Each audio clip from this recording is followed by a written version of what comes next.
Hello everyone and welcome back to another Lucy on Cars. For those of you allergic to other manufacturers, don't worry, I am back with another Range Rover video today for you all. And I need you to have my car in your prayers this morning as it's about to go in for a service. But when you go to a garage, things usually come up and it's normally not as simple as you might expect.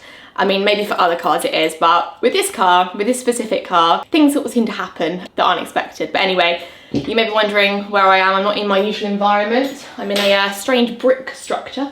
This is called a house, for those of you wondering. But I'll be back in the car in a second and we can head over together to the garage. It's booked in for its yearly service today, like a regular major oil service. But as you know, we've had air conditioning problems, so we're gonna have that looked at. And also we've got some white smoke coming out of the vehicle.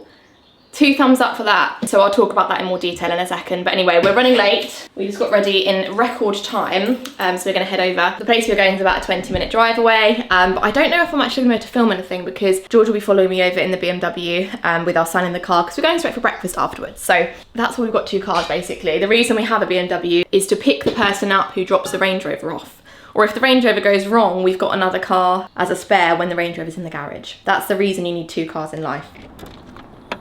So, lovely and dirty. Basically, it smells a bit gassy in the cabin once you've driven it. And we had some white smoke coming up. It was like, whereabouts was that? Here, wasn't it? This sort of gap, yeah. Thanks, George. Thank you for your smoke impression, very accurate. Yeah, so, I mean, feel free to comment below what you think it is. But hopefully the garage is about to tell us anyway. But it's like, I don't really know what's down there, to be honest with you. We're both a tiny bit clueless when it comes to underneath the bonnet. Really smells. George has just started the engine and got the bonnet up again because he literally started it like 5 seconds ago and it stinks. Is there smoke? Should there be air blowing out of the engine? We'll have to Google that. Like it feels like a blower. Like it feels, I don't know.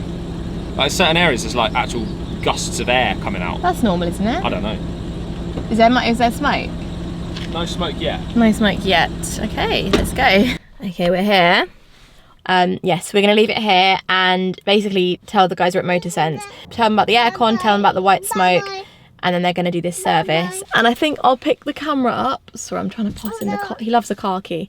He doesn't want it. I'll pick the camera up a bit later when we know exactly what's going on. All right, guys, it's a couple of days later now since I filmed that clip. Actually, it's a whole week later. The car was in the garage for an entire week. They were very, very busy. Actually, probably working on other cars, but it turns out they had a very, very busy week in the garage and we only just got the keys back yesterday. But the service is all done and it went better than expected. They had a little look at this white smoke and basically they said that we knew there was a very small oil leak in the car and it's been there since we got the car and it didn't even come up on the MOT, it's that minor. But George took the car out for a good few hours the other day and that's when we noticed the smoke and he said it was probably just a bit of oil that was kind of burning off and that's what the smoke was from the leak and something to monitor, something to keep on top of if it gets worse. But right now it hasn't gotten worse. We've driven it twice since picking it up and we haven't noticed a thing and there's no smell or anything like that. So we think it might have just been a one-off for now, which is really, really good news. And also the aircon has been sorted out as well. So we're feeling good. The car's looking good. The car's driving very, very well. Touch wood. There's nothing wooden in this car. You need a wooden dash just to touch wood. Where is the wood? Where is the wood? No, that will do. I was expecting basically to have some bad news to talk you guys through, but actually things are looking up. So instead of rambling on about bad news in the car, I thought I would do a little Q&A and I put something up on my, what's it called? Like the community tab on YouTube where you can post like statuses kind of thing. And I got quite a few responses. So I'm going to go through a few of the questions now and hopefully you guys can get to know me a bit better and we can have a little chat about that kind of stuff. If you like this kind of thing, let me know and I can add them into more videos and feel free to ask anything in this video and it can be like added to the Q&A list, the little list for next time. But yeah, let's have a little look through here. So Sladley, I think is how you'd say it. Sladley 93. What is one car that you think is really overrated and one that you think is really underrated? Loving the brilliant channel. Thank you. I think for the overrated, and I don't want to offend anyone here, well I might, but I just think that the newer Ford Mustangs are overrated. I don't particularly like them as in how they look that much. I think they sound amazing. They're quite cheap. Like I think it's a lot of car. It's like 20 grand, 25 grand new.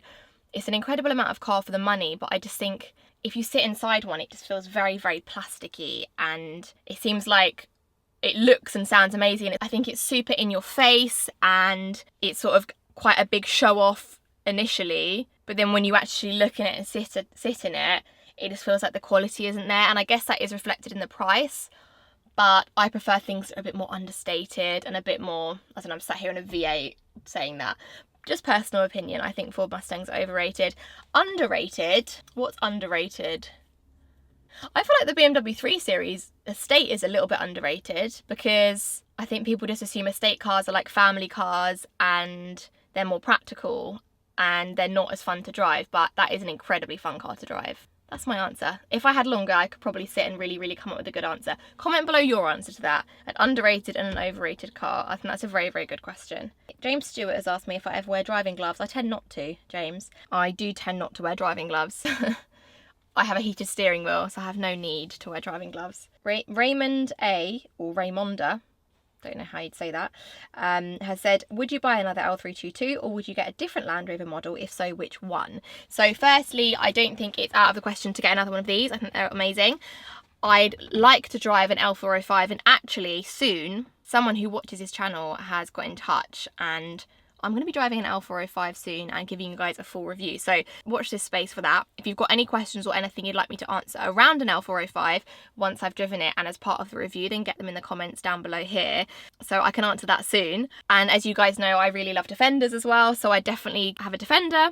I don't know if I'd go any older than this, because I do quite like the luxuries. But yeah, I'd definitely get another L322. I'd maybe like to try the 4.4 litre petrol engine. I haven't driven one of those. Maybe that could be something in the future. Paul Anderson has said, would you consider a Discovery instead of the L322? I prefer how these look, and I think it's more my thing. However, my grandparents actually have a Discovery and they've looked after it so well. And I've said to them, if they ever want to sell it, I might buy it from you, because it's in like an incredible condition for the age and the mileage, and they spent an awful lot of money on it. So yeah, like there are options out there, but I would prefer an L322 over a Discovery personally. Nolan has said, hi Lucy, hope you're well. My questions are multiple questions. What made you leave the BMW dealership role, and would you consider getting rid of the BMW estate and getting another Range Rover L322 with a higher spec and engine size for your channel, and then you could compare the two and have and see what your thoughts are? So to answer the first question, I left the BMW dealership role to, ready for the most cliche answer ever, get on a one-way flight to Thailand and travel and backpack. So we left our jobs in 2018 with the aim to go full-time on YouTube. We had 6,000 subscribers on our other channel, on our travel vlogging channel, and since then it's grown to like 500,000 subscribers. So it's kind of crazy, a whole journey over on that channel. If you guys want to go and have a look, feel free. But basically we left our jobs, sold our everything, had a backpack each, super cliche, one-way ticket to Bangkok, but we had the most incredible few years traveling. Ended up living out in the Philippines for a while. We've got this whole thing documented, and we still travel a ton, but obviously we've got our base in the UK now. So yeah, I left my role at BMW basically to try and become full-time on YouTube, and we did it, which is crazy, and we're super grateful, and it kind of worked out really well. Now we've got our family and we've got our base in the UK. We still like to travel a lot, but yeah, YouTube is now our full-time gig. The other question around getting rid of the estate and getting another L322, I don't think I would have two of the same car. Someone that lives near us has got two of the same car and they're literally identical, and I don't get it. I think if you get the chance to have two different cars and drive two different cars depending how you're feeling, I'd way rather that than have two of the same thing. I get the other ones like maybe a better spec, higher engine and stuff, but there's different reasons to drive the different cars. I think when our lease is up on the BMW, we wouldn't get another BMW, probably. We'd try something different because we've had BMWs for years now, or we could get rid of both of these and get, I don't know, another L322 and something different, or a Defender and something different. I really don't know what will happen. We've got our little two-seater sports car as well, which I'm going to film a review on very soon for this channel, but I think I love the idea of having different cars for different purposes and different moods that you're in and different needs. And if you think, oh, I need to, I don't know, pick up a TV from Curry's, I'll bring this car. Or, oh, it's a beautiful sunny day, I want to drive a convertible, I'll do that. Or if I feel like really driving and like having amazing handling, I'll get in the BMW. So I think I really like having a choice of what to drive depending on what I need and how I'm feeling. So having two of the same car, I don't love the idea of, and I think I really enjoy driving, I really enjoy cars, I like having a choice. David has said, I've asked in comment sections in 2 of your videos, what's George's website and vlog called, but you didn't answer. Doesn't he want the views? or is he just not posting now? Yeah, of course he wants views. He's not been posting to that for a while, but we have got some really fun plans on that channel. So yeah, feel free to head over to more George. I will leave it linked below. He's done quite a few videos on the BMW, more so than the Range Rover. And I'm sure he'd be grateful for you guys heading over if you were interested, or just stick with me, whatever you like. You can have both of us or you can have one of us. Very important one here. What is your favourite cheese? I actually have never tried a cheese that I don't like. I can say that. I love all cheese. Cheese is one of my favourite foods in the whole world, and I think it is my favourite food in the whole world. There's nothing that you add cheese to that doesn't make it better. I love all cheese. That's why Christmas is the best time of year, because you get the cheese boards out and the chutneys out, and I love it. So yeah, my favourite cheese is probably, I love a Manchego. I even love like a Stilton. I love a Wensleydale with cranberry. I love a very mature cheddar when it's kind of like crumbly.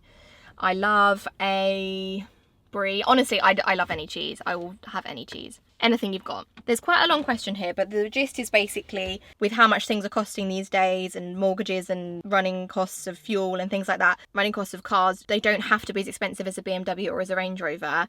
So do you think it's like worth doing it, or should you just pay less for a car? I think there's different people in the world. Some people need a car to drive to and from work, and they need it to be, and they needed to have, I don't know, air conditioning and can literally drive them to and from work, and they're their only things they need. But then there's another type of person like myself who doesn't just have needs in the car, they have wants, and they enjoy it, and it's more of a fun thing for them. So having a nice car to drive and that they enjoy driving is more than just the practical side of it. So yes, I could spend less. I could have one car instead of three. I could buy a cheap car on £150 a month lease, and I could just buy, I don't know, a Nissan Micra for £1,000 and have very little running costs and less fuel, but I wouldn't be enjoying it. So for me, cars are a hobby as well as a practicality, as well as a safety thing. We've got a little baby who we have in the car, so we want cars that are going to keep us safe. So I think, yes, you could spend less, but for people like me, I don't mind spending the extra money because I enjoy it. Same with George. So that doesn't really answer your question. I think it's okay if you have the money to spend on it, to spend it on cars, if that's your hobby. If it's not, obviously don't get something that's expensive if you don't want to. I don't really know how to answer that, sorry. Knowing what you know now, what would you do differently if you bought another L322? What would I do differently? Nothing. I think things work out for a reason. I've learned an incredible lot about these cars in buying this car. I don't know, I could have got one that had worse wrong with it. I think you never know what you're getting into until you buy the car and you drive it for a couple of months. Things come up, things that you could never have predicted, things that you could never have done tests for. We bought this because we fell in love with it and I wouldn't take it back. I think we made a great decision and we absolutely love it. Yes, it's cost us some money, but it's kind of part of it. I guess it was kind of an emotional purchase and we just sort of went for it. We didn't really look at anything else because there wasn't really much else that ticked these boxes in our local area with such a high spec. So maybe next time we could slow down and look a little bit further afield, but equally it ticked the boxes. We liked it. The price was good for us. So we went for it, and we're quite like that. We're quite spontaneous. If we want something, we like the idea of something, we generally just sort of go for it if it makes sense financially to us. Yeah, I don't think I would change anything really. Stephen Gregory said, what other cars have you owned and what's on the car bucket list? So I have never owned another car like this car, actually never actually owned it. So I worked at BMW, so I drove different cars every week, always came home with different cars. Literally any BMW model you can think of I've driven. So we had like demonstrators. I also had a kind of work scheme where you could lease cars. So before I was in sales, I was leasing a 2 Series and I think I was only 18 or 19 at the time. So obviously insurance was super expensive. My wage wasn't huge because I just started there.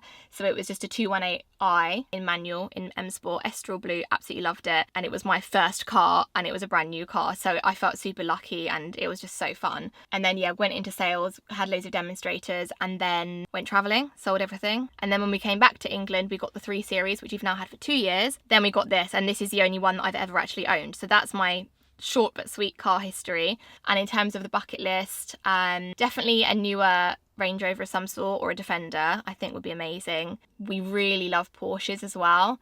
I would love one day to own like a 911, I don't know. We'd love a Porsche because it's like, Lamborghinis are awesome. They're really cool cars, but they're a supercar in that you can't just drive it to Tesco's with ease. It's not a car that feels that usable around the roads where we live, but a Porsche is kind of like somewhere in the middle where it's still a supercar, but it feels more drivable and it feels more accessible. So we'd love a Porsche one day. What else? I'd love to try loads of different cars, and I feel like we will keep getting cars. We're not too emotional about stuff, so we will just sell and buy new ones and chop and change in the future. I'm sure of that. But anyway, my card's about to run out of space, so I'm gonna have to go quite quickly. So sorry about the abrupt ending to this video. Thank you so much for watching. If you enjoyed it, give it a big thumbs up. Subscribe if you're new. Sorry I speak so fast as well. I do feel like I need to slow down in these videos a little bit, but that's just me. Anyway, thanks so much for watching, and I'll see you very soon in another Lucy on Cars. Goodbye.